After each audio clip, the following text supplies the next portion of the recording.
Bad habit number 1, ang hindi pagkakaroon ng financial goal.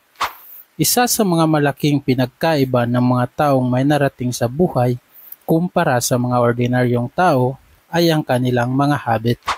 Ayon sa sinabi ng motivational speaker na si Brian Tracy, successful people are simply those with successful habits. At isa sa habit ng mga successful na tao ay meron silang financial goal.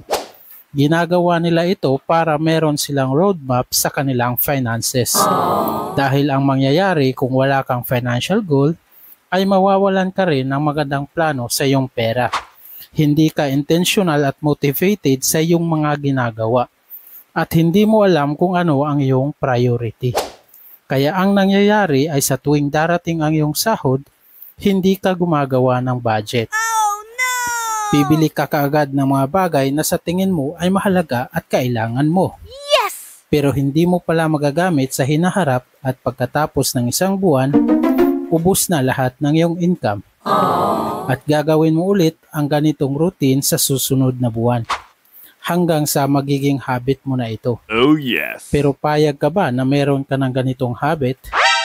Yung random lang ang paggagamitan mo ng iyong pera at wala kang target.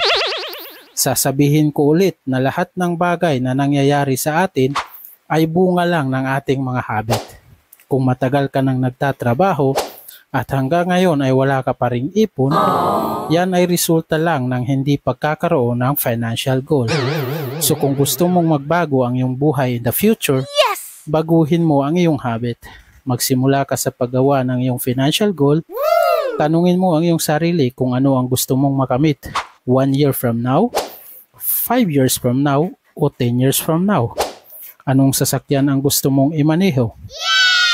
Ano ang sukat ng bahay na gusto mong ipatayo? Saang lugar gusto mong mag-travel? Magkano ang gusto mong kitain buwan-buwan? Mabuting isulat mo ang iyong sagot sa mga tanong na ito. Oh yes! Lagyan mo rin ng timeline at action steps kung paano ito abutin. Baguhin mo ang iyong habit at ibase mo ang iyong mga desisyon sa iyong goal.